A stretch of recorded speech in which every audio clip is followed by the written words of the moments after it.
Bismillahirrahmanirrahim. Alhamdulillahirabbil alamin wassalatu wassalamu ala asyrafil anbiya'i wal mursalin wa ala alihi wa sahbihi ajma'in. Subhanaka la ilma lana illa ma 'allamtana innaka antal alimul hakim. Rabbi shrah li sadri wa yassir li amri wahlul 'uqdatam min lisani yafqahu qawli. Amma ba'd. Alhamdulillah ala ni'matil Islam, alhamdulillah ala ni'matil iman, wa kafa biha min ni'mah.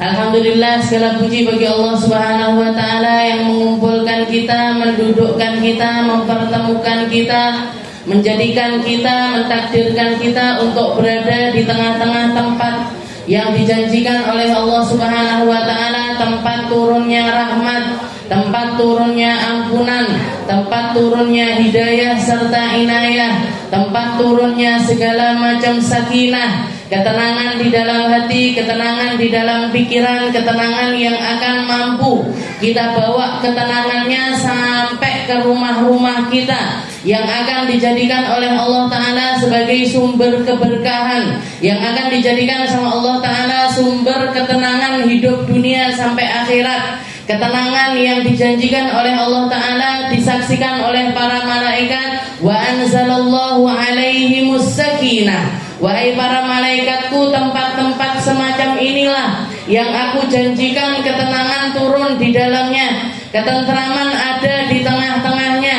sehingga mereka-mereka yang duduk di tempat ini la yashqa bihim jalisuhum, tidak ada seorang pun yang akan celaka di dalamnya, tidak ada seorang pun yang akan dihinakan di dalamnya, tidak ada seorang pun yang tidak akan mendapatkan apa-apa setelah pulang dari tempat-tempat semacam ini. Semuanya dijanjikan ampunan, semuanya dijanjikan rahmat, semuanya dijanjikan ridho oleh Allah Subhanahu wa ta'ala. Tinggal wadah-wadahnya kita saja, tinggal hati-hatinya kita yang kita persiapkan, tinggal keadaan jiwa kita yang kita perbaiki, sehingga dipantaskan oleh Allah Ta'ala untuk menampung segala macam kebaikan tersebut.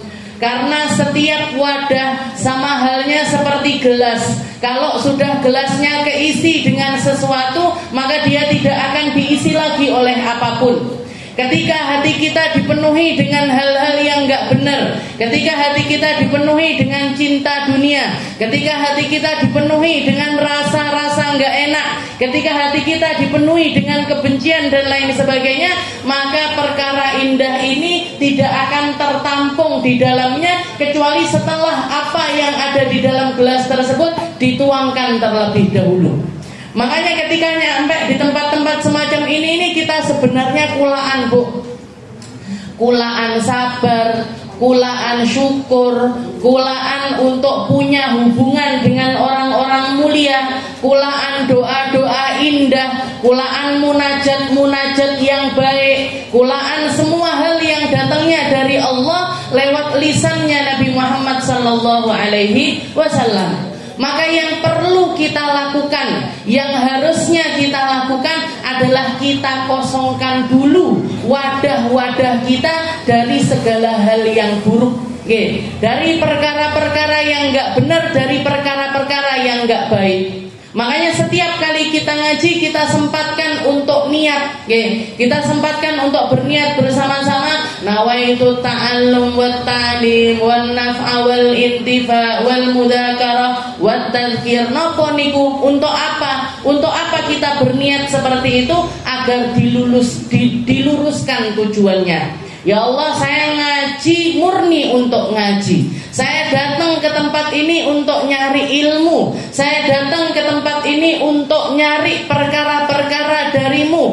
Biar sholat saya tambah khusyuk, biar sedekah saya tambah ikhlas, biar setiap langkah serta pikiran saya jenengan arahkan ke arah-arah yang lebih baik. Itu tujuan-tujuan kita. Makanya diniatkan sama Habib Abdullah, diajari nawaitu ta'allum wa ta'lim. Saya niat belajar. Setelah belajar untuk diri saya belajar untuk mempraktekkannya. Setelah belajar mempraktekkannya, saya belajar untuk mengajarkan hal-hal tersebut. Dimulai dari orang-orang terdekat kita. Siapa yang kira-kira dengarkan jenengan? Kalau yang dengerin anak-anaknya disampaikan ke anak-anaknya. Kalau yang dengerin ponaan-ponaannya disampaikan ke ponaan-ponaannya. Kalau jenengan jadi Bu RT disampaikan kepada rakyat RT-nya. Kalau jenengan Bu Camat disampaikan kepada rakyat camatnya.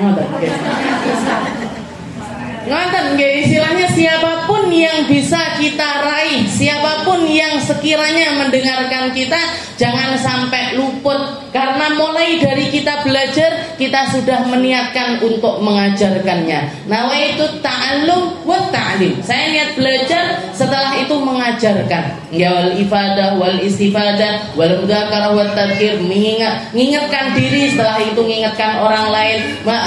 Introspeksi diri, setelah itu ngoreksi orang lain. Ngoreksi ini bukan berarti nyalahkan, nggih. Ngoreksi ini bukan berarti kita pancen gue salah. Mboten, nggih. Tapi bayu kita benahi apa yang kurang-kurang dari diri kita. Ayo kita benahi apa yang kurang-kurang dari rumah tangga kita. Ayo kita benahi apa yang kurang-kurang dari kampung-kampungnya kita. Jenengan yang tugasnya bergerilya.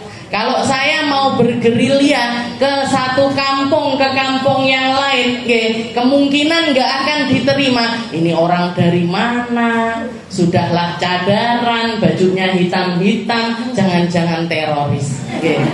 Ngaten toh, persepsinya orang-orang kita kan masih seperti itu. Jenengan tugasnya dengan setiap keadaannya jenengan, dengan setiap kemampuannya jenengan, siapapun, apapun, sekecil apapun perubahan yang bisa kita berikan, dampak yang bisa kita rubah, lakukan.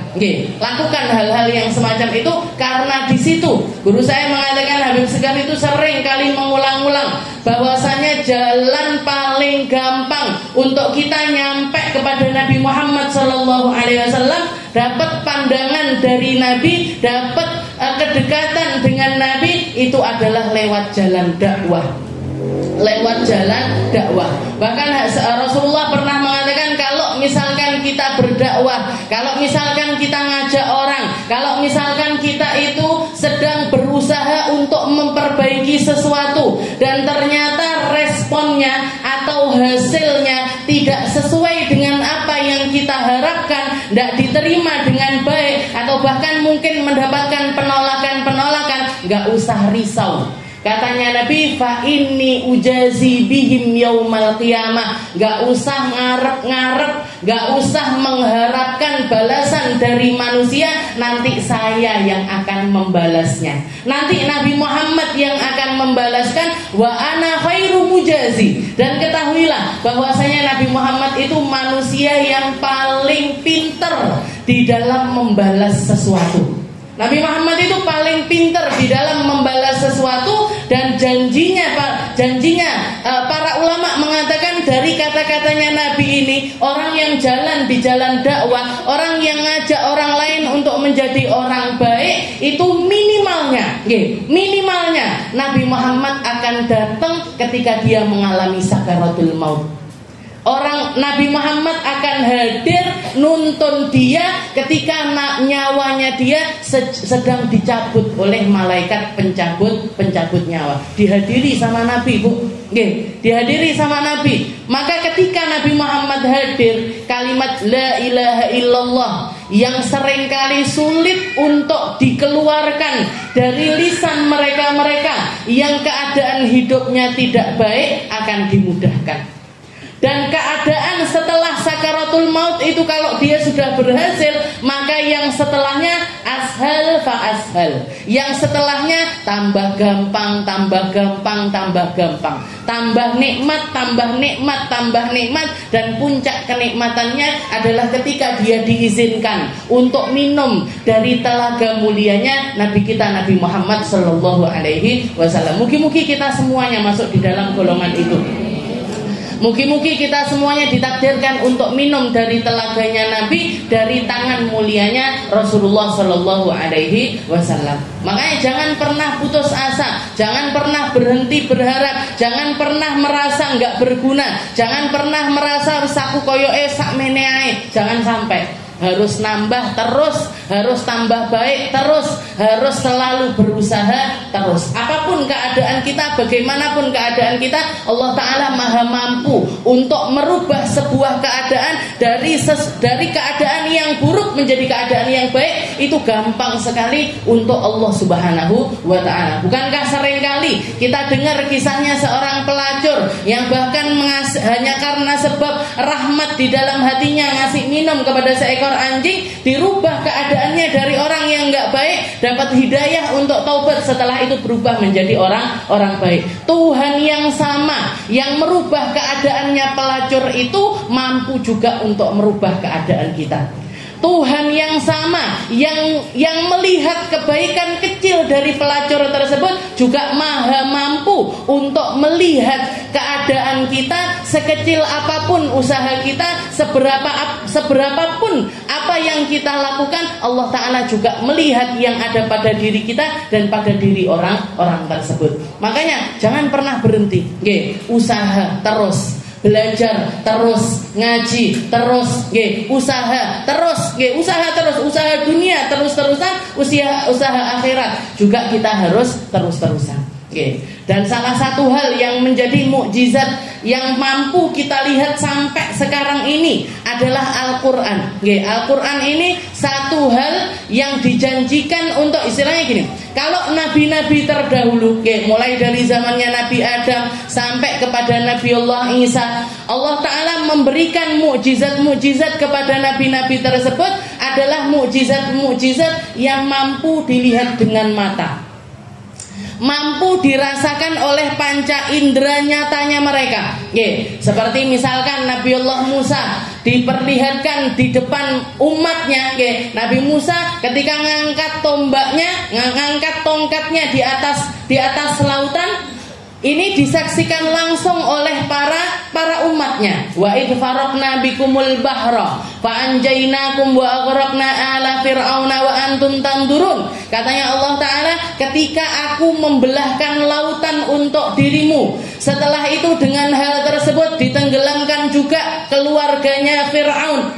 Wa aghraqnahum wa antum tandurun, dan kalian melihat secara nyata keadaan tersebut. Jadi ketika laut itu dibelahkan sama Allah Ta'ala, kalian melewati secara lancar sampai nyampe ke negeri yang ada di seberang. Setelah itu disusul sama tentaranya Fir'aun yang akhirnya ditenggelamkan sama Allah Ta'ala. Wa antum tandurun, kalian melihat.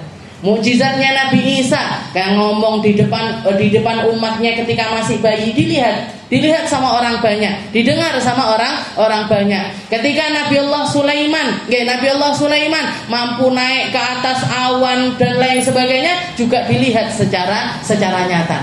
Kenapa kok dibikin sama Allah Ta'ala hanya lewat pandangan mata untuk meyakinkan mereka? Dan karena nabi-nabi terdahulu itu diutuskan khusus untuk umatnya masing-masing.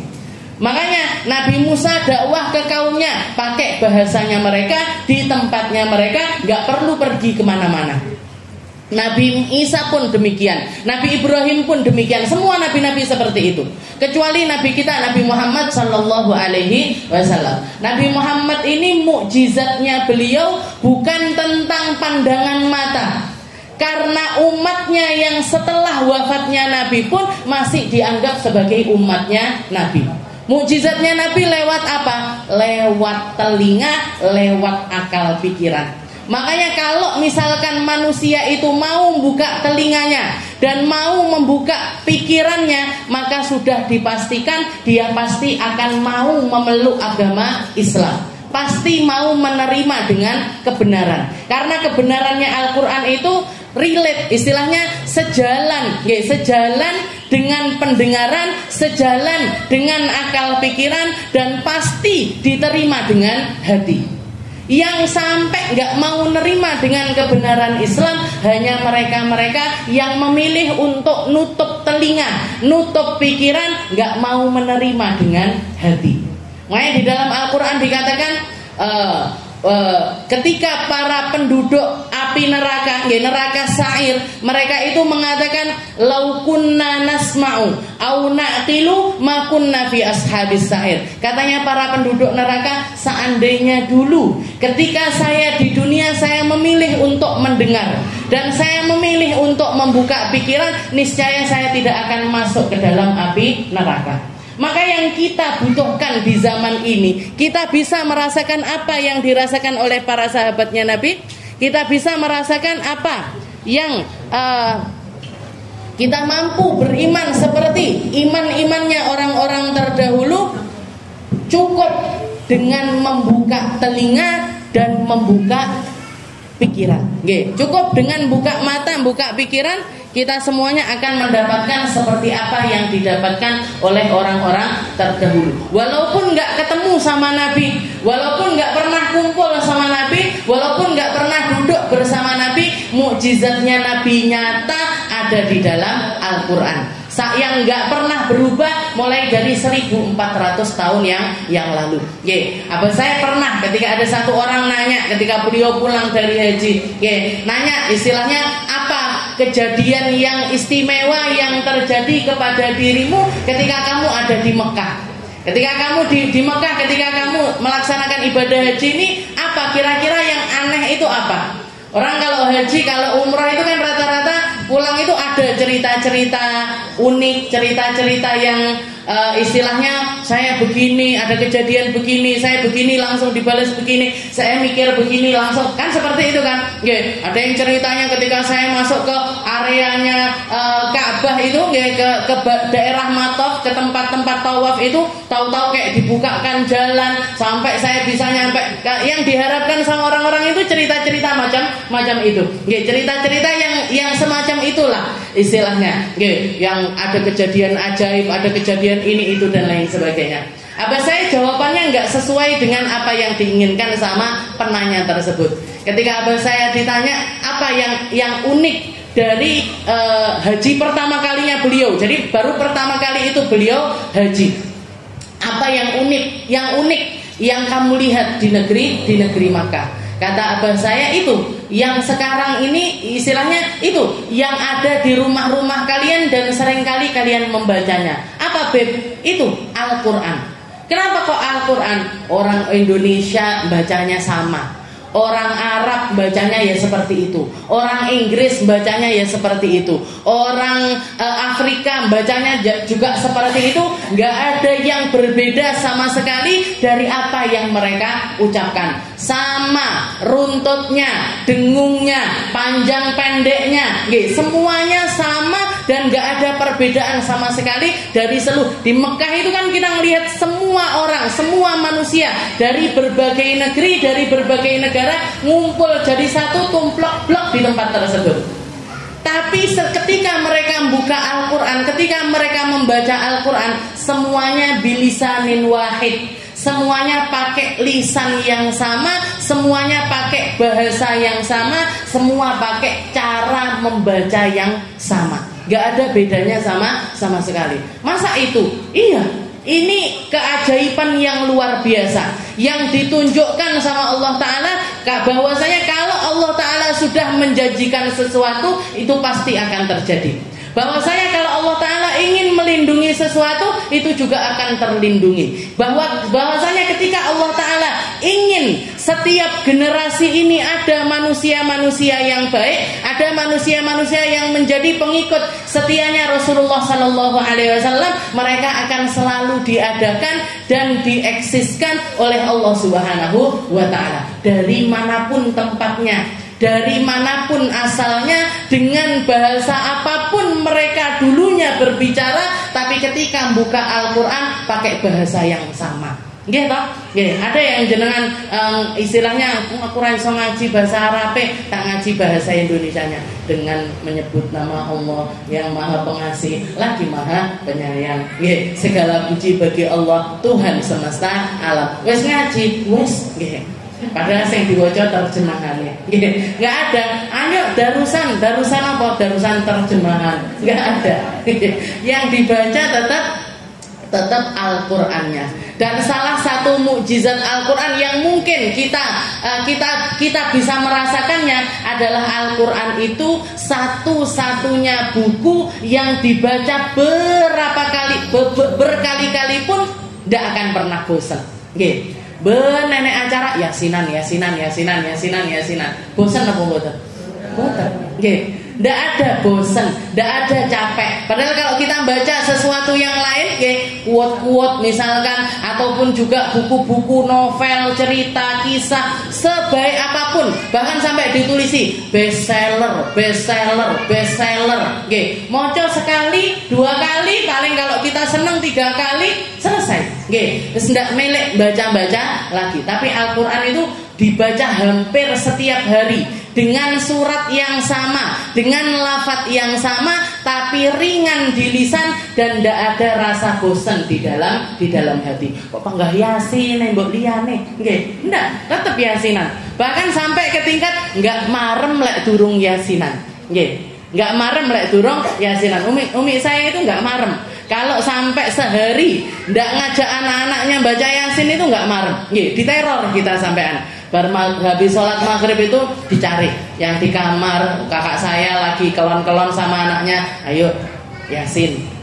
Saya lagi ngapain, ngopi, ayo yasin. Nih ya, setiap hari sampai ke tingkat nggak marem. Kalau sehari aja nggak baca yasin. Jadi ini adalah kelebihannya Al-Quran, ini adalah mukjizatnya Al-Quran yang mampu kita rasakan bahkan sampai sekarang ini. Tinggal apa? Nah, ini tinggal buka telinga, tinggal buka pikiran untuk menerima semua yang bersumber dari Al-Quran, lafdan wa tafsiran. Jadi secara lafaz kita terima, secara makna kita terima, secara hikmah kita terima, secara hukum kita terima, secara jalan hidup kita terima, segala macam yang menjadi aturannya Al-Quran. Kita lanjutkan pembahasan kita di dalam kitab Uqudul Lijain. Masih bahas tentang keluarga sakinah. Mugi-mugi kita belajar keluarga sakinah ini, keluarga kita benar-benar jadi keluarga sakinah. Kita belajar tentang Uqudul Lijain ini, bawa ketenangan untuk rumah tangga kita, bikin kita jadi lebih ngerti gimana caranya untuk istilahnya menerima setiap rumah tangga kita ini dengan hati yang luar biasa bersyukur dan menjalaninya dengan jalan yang terbaik. Pikirkan menjadi istri yang terbaik, gak perlu mikirkan gimana suami saya untuk jadi suami yang terbaik. Jadilah jenengan ibu yang paling baik, gak usah mikirkan anak-anakku kudu jadi anak-anak yang berbakti kepadaku. Itu adalah hasil. Baktinya anak ke orang tua itu adalah hasil, bukan bukan sesuatu yang bisa kita paksakan kepada mereka. Ayo nak, kudu saling bolak-balik. Itu hasil. Itu hasil dari penghormatannya mereka kepada kita. Mungkin untuk latihan mboten napa-napa. Jadi setiap mau berangkat sekolah, ayo salim. Tapi yang lebih daripada itu, jenengan tunjukkan kalau jenengan pulang ke rumah orang tua atau ke rumah mertua untuk salim juga. Kenapa? Karena ini yang lebih mengena bagi si anak tersebut. Oh, ibuku salim sama ibu abahnya, maka saya pun juga salim sama ibu abah saya. Oh, ibu abah saya ngomongnya kalau sama orang tuanya halus, maka berarti saya juga ngomong yang halus. Oh, ibu abah saya kalau di depan orang tuanya hormat sekali, maka saya juga harus hormat sama ibu abah saya. Jadi itu yang lebih perlu untuk kita tanamkan. Itu yang lebih perlu kita tanamkan. Karena benar seperti yang dikatakan sama Nabi Muhammad SAW, berbaktilah kalian kepada orang tua, niscaya kalian akan mendapatkan baktinya seorang anak. Kita dulu yang berbakti sama orang tua, maka anak-anak kita akan berbakti kepada kita. Jadi di sini di dalam Uqudul Lijain dikatakan kita sampai kepada bab yang masih khatimah fi dzikri ahwali ba'dhin nisa. Di dalam bab penutup yang menceritakan tentang keadaan sebagian perempuan di zaman ini. Kalau orang, padahal ini dikarangnya mungkin puluhan tahun yang lalu. Tapi yang beliau prediksikan sangat sesuai dengan apa yang terjadi pada zaman ini. Dikatakan di sini wa an yubaligh fi hifdhihinna khususan fi hadzal zaman wa la yaksuru fi dzalika an syai'in mimma yutiq. Katanya beliau masih ngambil dari firman-Nya Allah Taala yang mengatakan waqarna fi buyutikunna wala tabarrujna tabarrujal jahiliyatil ula. Allah Taala mengatakan wahai para perempuan, berdiamlah diri kalian di rumah-rumah kalian. Maksudnya nopo? Sing betah neng omah. Nggih. Jangan betah neng omah napa mboten? Meringis. Waqarna fi buyutikunna. Jadi perempuan itu harus betah di rumah. Perempuan itu harus nyaman di rumah. Perempuan itu singgasananya rumah-rumah mereka. Ojo panggah bingung metu wae. Jangan panggah bingung dolan aja. Jangan malah bingung untuk nyari perkara-perkara yang di luar. Perempuan itu harusnya di rumah. Seperti itu yang diajarkan, yang diperintahkan oleh Allah Ta'ala. Yang pertama, ayat ini sebenarnya terkhusus untuk istri-istrinya Nabi. Waqarna fi buyutikunna wala tabarrujna tabarrujal jahiliyatil ula. Terus kalau sudah di rumah ngapain? Wa aqimnas shalah wa atinaz zakah. Perbanyak sholat di rumah, perbanyak sedekah dari rumah. Wadkurna ma yutla alaikum min ayatillah, ma yutla fi buyutikum min ayatillah. Dan bacalah Al-Quran di rumah-rumah kalian. Oke. Jadi ngapain kita kalau di rumah ngapain? Apa resik-resik omah, apa nyapu-nyapu rumah, apa cuci-cuci baju, masak dan lain sebagainya. Itu iya. Oke. Tapi yang menjadi perhatian khususnya Allah Ta'ala adalah sholat. Jadikan rumah-rumah kalian itu tempat ternyaman untuk sholat.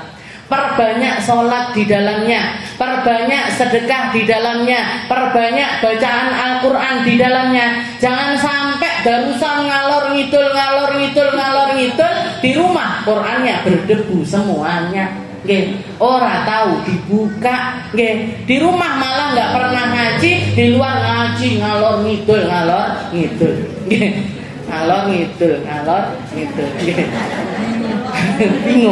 Bingung nyari tempat di luar. Padahal perintahnya Allah Ta'ala waqarna fi buyuti. Waqar itu menetap. Menetap yang sampai ke tingkat istilahnya duduk tenang anteng di rumah.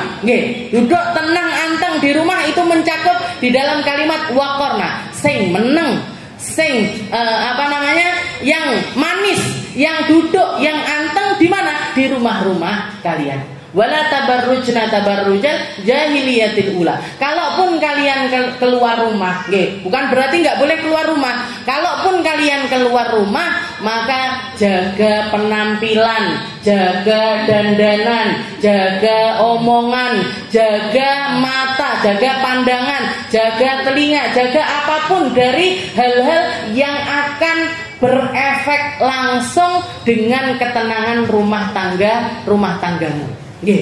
Jadi tujuan dari kita diperintahkan untuk sering-sering di rumah ini apa? Biar apa yang terjadi di luar ini gak mengusik kita.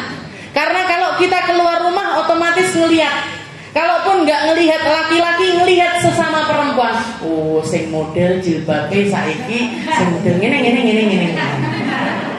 Berarti ya kudu tuku aku, kudu tuku, kayak yang punyanya Mbak itu, kayak punyanya Mbak itu, sangat, dari bojone bangga tuku jilbab, lemari ini mek ambruk bangga tuku jilbab, jilbabnya terus-terusan, bajunya terus-terusan. Nah ini yang akhirnya bikin rumah tangga ini goyah, istilahnya ya kalau ekonomi suaminya itu loss, istilahnya ndak mikirkan mau beli apapun, mau kita belanja berapapun, nggak ngefek sama perusahaannya suami, nggak masalah. Tapi kalau misalkan pas-pasan nggih, kalau misalkan ini menjadi sesuatu yang sulit, nggih, sesuatu yang sulit, maka ini akan sangat berefek sekali. Nggih, iki asline ngaji kok panggah tuku jilbab pae. Nggih, iki jarene ngaji, sing ngajekne keluarga sakinah. Tapi kok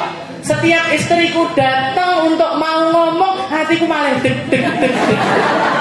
Jadi bojone iki jarene bojone. Ya, wayahe tuku. Ya, iki kancaku kembaran ini. Boleh, bukan enggak boleh, nggih. Bukan enggak boleh, istilahnya jenengan mau kembaran jilbab warna kuning semuanya atau warna hijau semuanya atau warna enggak apa-apa, silahkan. Tapi jangan sampai ke tingkat memaksa. Nggih, jangan sampai ke tingkat memaksa ya. Jadi istilahnya kalau kayak misalkan saya jadi pengurus, nggih. Jadi pengurus dari satu majelis, sayanya jangan sampai memaksa kepada para hadirin, yang jenengan pun yang dengar pun jangan sampai memaksakan diri untuk membeli. Aku tak tuku, Bu, tapi nyicil peng 10, nggih. Padahal regane 200.000 misalkan, nggih. Bajunya atau jilbabnya harganya 200.000. Tak cicil yo, nggih, peng 10, 20.000, nggih. 10 bulan baru lunas, nggih. Niku sempat jerabut-jerabut. Nggih. Jadi istilahnya yang kayak gini-gini nih yang bikin yang jadi perhatiannya Allah Ta'ala. Wala tabarrujal jahiliyatil ula. Kalaupun kalian keluar rumah, dijaga, nggih, dijaga muruahnya, dijaga kehormatannya, dijaga harga dirinya.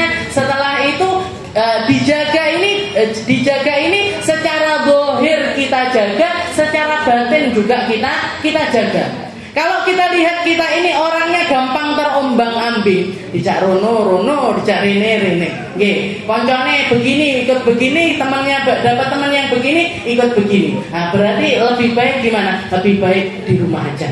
Nggih. Lebih baik di rumah saja. Tapi kalau jenengan merasa saya kalau misalkan keluar saya bisa menjaga diri, saya bisa menjaga pertemanan, saya bisa menjaga kondisi rumah tangga saya, nggak nyampur dengan kehidupan pertemanan saya, teman saya nggak ikut masuk, nggak ikut campur di dalam kehidupan rumah tangga saya, silahkan, nggih, silahkan, nggih. Dan silahkan di sini dalam arti juga sekedarnya, nggih, sekedarnya. Jangan istilahnya sudah dekat terus habis itu jetit sampai segala hal diceritakan, sampai segala hal diungkapkan dan lain sebagainya. Nah, ini yang akan istilahnya membuat aib yang ada di dalam rumah tangga ini kesebar kemana-mana. Hal-hal yang harusnya menjadi privasi kita, menjadi sesuatu yang kita rahasiakan, menjadi konsumsinya orang banyak, menjadi konsumsinya orang banyak. Ini yang harus kita jaga. Makanya dikatakan pengarang dari Uqudul Lijain yaitu Syekh Al-Fadil Muhammad Nawawi bin Umar Al-Jalwi Asy-Syafi'i, beliau mengatakan di dalam pengertian dari ayat ini, beliau mengatakan wa an yubaligh fi hifdhihinna. Katanya beliau hendaknya para laki-laki itu sangat-sangat menjaga perempuan-perempuannya, khususan fi hadzal zaman, terutama di zaman ini. Ini zamannya Syekh Nawawi Al-Bantani. Nggih, zaman berapa? Puluhan tahun yang lalu. Opo neh zaman sekarang. Nggih, apalagi zaman sekarang. Bapak-bapak itu harusnya jauh lebih ekstrim lagi di dalam menjaga perempuan-perempuannya. Di dalam menjaga perhatiannya, omongannya, pendidikannya, penjagaan secara fisik istilahnya, rumah-rumahnya dijaga, jangan sampai ada orang lain masuk sembarangan dan lain sebagainya. Juga anak-anaknya ini, istri-istrinya dibekali dengan perkara-perkara yang akan menjadi penjagaan bagi mereka. Silahkan kalau misalkan saya sangat menganjurkan kalau jenengan punya anak-anak perempuan di zaman sekarang ini, bekali dengan ilmu karate, bekali dengan ilmu silat, pencak dan lain sebagainya. Untuk apa? Untuk jaga diri. Karena kita sekarang kalau zaman dulu cukup rumah itu dibikinkan pagar tinggi, tembok tinggi, cukup nggih, arepe surat-suratan angel gitu, mau ketemu sama cowok-cowok sulit. Nah, sekarang nggak keluar rumah, bahkan di dalam rumah, di dalam kamarnya dia yang paling tersembunyi sekalipun bisa ketemuan sama laki-laki, video call, streaming ini itu dan lain sebagainya. Jadi jauh lebih sulit. Makanya kalau misalkan zaman dulu temboknya adalah tembok yang kelihatan, sekarang ini temboknya harus tembok secara keimanan. Yang ditemboki dirinya, yang dijaga adalah pikirannya, yang dijaga adalah pandangannya, yang dijaga pendengarannya, yang dijaga adalah segala hal yang masuk kepada diri anak-anak tersebut. Karena nggak cukup tembok tinggi sekarang nggak cukup, apalagi kalau di rumah-rumahnya difasilitasi wifi, los, jadi internet los di situ. Entah apa yang dia lihat, entah berselancar di dunia mana, bersama teman-teman yang seperti apa, bersama kelompok-kelompok yang bagaimana. Beliau sampai mengatakan wa yubaligh fi hifdhin, harus ekstra jaga anak-anak serta para perempuan. Wala yaksur fi dzalika an syai'in mimma yutiq. Jangan sampai istilahnya menganggap remeh dengan perkara tersebut. Komunikasi antara orang tua dengan anak ini harus baik. Bukan sebaiknya baik enggak, tapi harus baik. Jangan kalau punya anak, mau itu laki-laki ataupun perempuan, jangan bosan-bosan untuk nanya, jangan bosan-bosan untuk bikin anak ini mau cerita kepada kita. Wala yaksur fi dzalik. Jangan sampai mereka lebih memilih untuk cerita kepada temannya, nggak mau cerita sama orang tuanya. Jangan sampai mereka memilih untuk serawung sama teman-temannya, nggak mau serawung sama orang tuanya. Dan ini menjadi problem hampir setiap rumah. Menjadi problem hampir setiap rumah. Saya itu sampai heran istilahnya, karena saya tumbuh di dalam keluarga yang abah saya itu hampir setiap hari itu minimal kita ngobrol minimal itu 1 jam. Cerita apapun yang ingin kita ceritakan. Masalah toko, tadi ada orang belanja gini. Oh, kamu harusnya gini. Kita jadi masalah bisnis kita utarakan, masalah pengajian. Saya ngaji nih, yang ngatur alurnya adalah abah saya. Ngaji ibu-ibu di sini belum betah duduk lama-lama, kasih amaliyah yang pendek-pendek. Makanya dulu awal-awal di sini, Bu, baca Yasin aja, habis itu ngaji. Setelah agak jenengan mulai belajar Utsmani, mulai belajar Al-Quran di tempat lain dan lain sebagainya, ayo kita bikin khataman Al-Quran yang durasinya mungkin setengah jam sampai pol-polnya 45 menit. Selebihnya ngajinya 1 jam. Di Darussalam saya bikin Rotib Al-Haddad yang cuma setengah jam. Jadi amaliyahnya pendek, habis itu selebihnya adalah ngaji. Kenapa, Bi? Karena orang sini belum betah duduk lama, geringgingan kabeh. Lain halnya kalau di tempat-tempat saya ngelihat Ustazah Halimah itu kalau bikin kajian, kalau bikin pengajian, mulai dari jam 7 pagi selesainya itu bisa jam 1. Baca Yasin, baca mau ditambah tahlil, setelah itu masih baca Maulid Habsyi. Maulid Habsyi itu durasinya bisa sampai 2 jam, apalagi kalau ditambah gosidah. Gila, ketemu wong tulung aku ditinggal turu nih.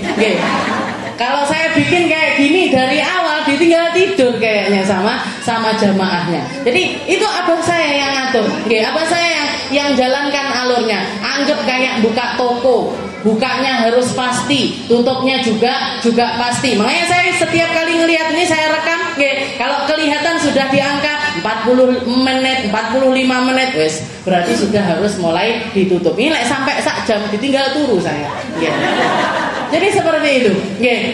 Itu semua saya obrolkan. Makanya ketika ada orang-orang yang cerita bapak saya masalah pernikahan, ada satu orang yang cerita sama saya, Ustazah, saya itu istilahnya sudah seneng sama seorang laki-laki. Rumahnya di Tulungagung, saya tinggalnya di Trenggalek. Bapak saya itu nggak setuju karena alasannya, suami nanti saya bakalan dibawa ke Tulungagung. Tulungagung sama Galek niki lho, nggak jauh, gitu. Misalnya Tulungagung sama Galek itu nggak jauh. Kalaupun misalkan nanti rumah tangganya dibawa ke Tulungagung, tinggal diatur kapan jadwalnya berkunjung ke Galek. Kalau misalkan tinggalnya di Galek, nanti tinggal diobrolkan kapan mengunjungi orang tuanya suami yang ada di Tulungagung. Tinggal obrolan yang istilahnya pamit sini, ngomong ke sini gitu. Cuma tinggal komunikasinya aja yang dibenahi. Katanya beliau, orang ini mengatakan nggak bisa Ustazah, karena saya nggak sering ngobrol sama bapak saya. Kok bisa? Terus fungsinya bapak ini apa? Fungsinya bapak di dalam rumah ini apa? Kalau bukan tempat cerita, tempat untuk menyelesaikan masalah, tempat kita untuk berkeluh kesah, tempat kita, karena saya bahkan jauh lebih dekat sama abah saya ketimbang umi saya. Saya jarang cerita sembarang-barang sama umi, itu jarang. Tapi sama abi di pondok saya bikin saya drama, istilahnya bikin satu drama. Setelah itu saya jadi ininya, itu semuanya saya ceritakan sama abah saya. Detailnya saya ceritakan sampai kenal. Saya punya teman namanya ini. Padahal nggak pernah ketemu, nggak pernah ketemu sama teman-teman saya, tapi tahu. Oh, punya teman di Jember namanya ini, punya teman di seperti itu. Jadi komunikasi itu adalah istilahnya bahan bakarnya rumah tangga itu ya komunikasi.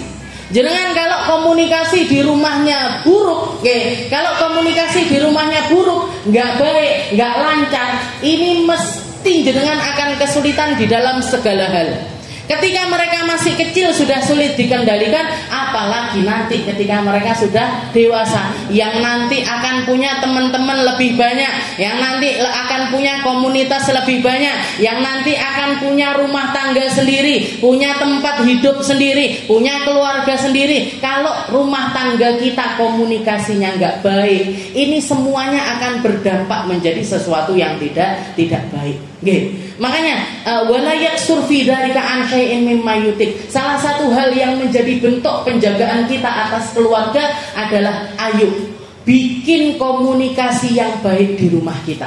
Kalau perlu bikin peraturan, karena zaman sekarang ngoten, kumpul di satu rumah, di satu ruangan, makan bersama, siji gawe HP-ne dhewe, siji gawe HP-ne dhewe. Bapake katanya urusan bisnis, yang ibunya sama teman-teman pengajiannya, anaknya sama teman sekolahnya, HP-nan dewe-dewe.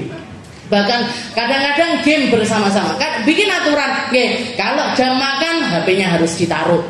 Kalau lagi waktunya ngobrol-ngobrol, ini HP-nya harus ditaruh. Ada waktunya. Ada waktunya pakai HP, ada waktunya. Jadi jangan sampai HP ini ngerusak komunikasi rumah tangga kita. HP ini dibikin namanya nopo Bu? Smartphone. Jadi nopo? Telepon pintar. Telepon pintar. Maksudnya apa? Yang megang harus pintar dan dia harus kita yang mengendalikan dia, bukan dia yang mengendalikan kita.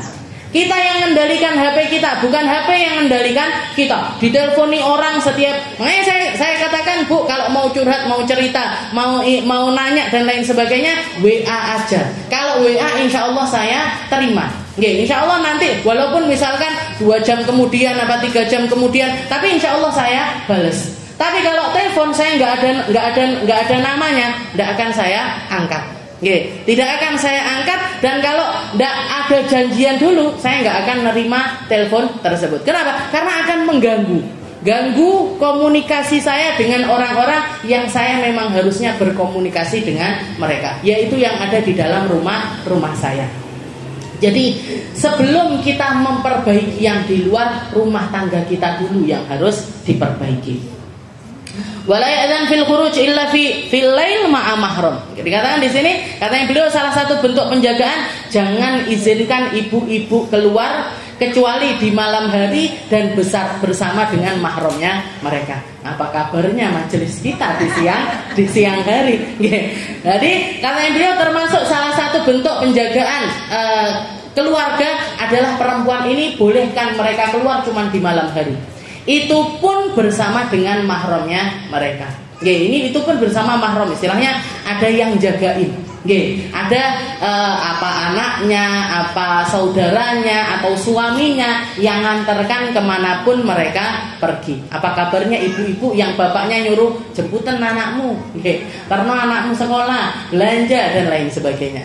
Jadi ini penjagaan pada zaman dulu itu sampai seperti ini. Nah, yang sekarang yang harusnya kita lakukan apa? Yang paling bisa menjaga kita itu apa? Iman Islam. Iman Islam. Kedekatan kita dengan Nabi Muhammad Shallallahu Alaihi Wasallam. Kedekatan kita sama Nabi. Walaupun secara fisik harusnya juga seperti itu.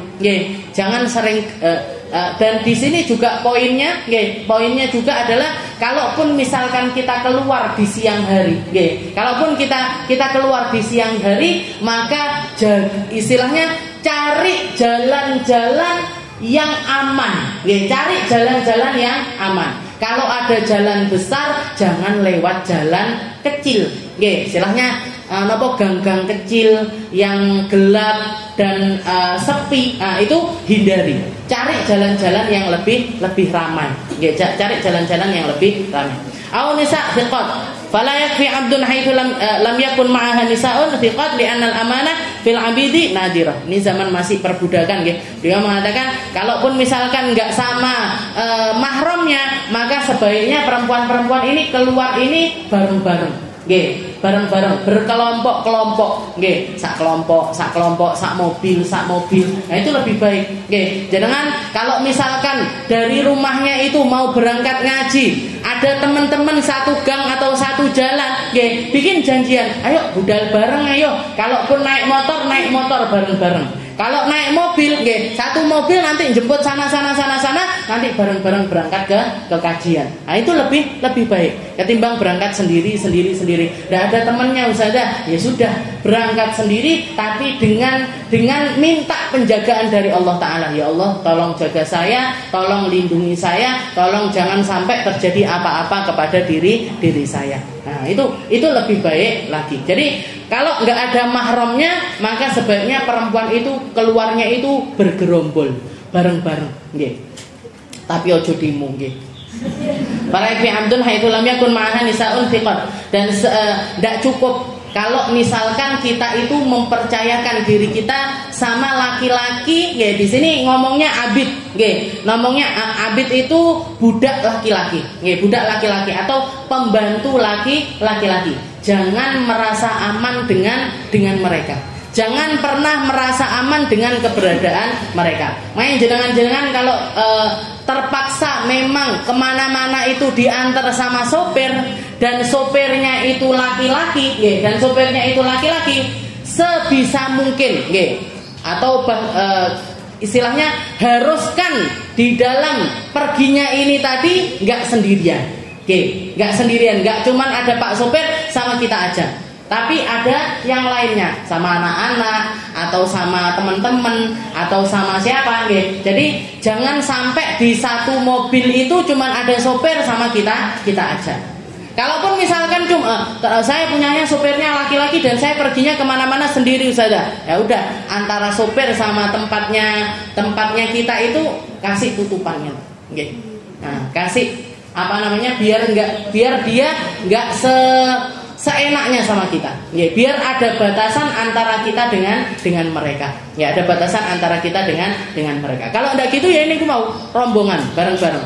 Nah, kalau yang sopirnya laki-laki, saya sopir juga laki-laki, istilahnya anak toko yang sering nganter kemana-mana itu laki-laki, karena kita butuhnya nanti seringkali kulaan, istilahnya ngoten. Jadi nanti butuh untuk ngangkat barang, butuh untuk ngangkut ini itu dan lain sebagainya. Tapi yang pasti kita jaga di mobil itu nggak boleh sopir satu sama kita, nggak pernah.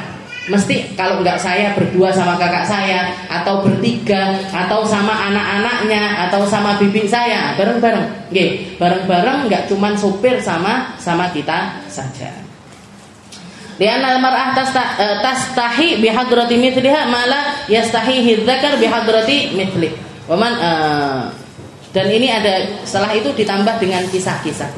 Kisah-kisahnya kejadian-kejadian yang terjadi di zaman dulu Bagaimana orang kalau terlalu percaya sama laki-laki itu seperti apa, sama pembantu itu bagaimana. Istilahnya tetap poinnya adalah jangan pernah percaya dengan laki-laki siapapun itu. Jangan pernah percaya 100% sama seorang laki-laki siapapun itu. Dan padahal perempuan ini gampang sekali, gampang sekali. Mek dipuji begini, bu bajunya kok bagus banget, bu make upnya hari ini kok cantik sekali ya.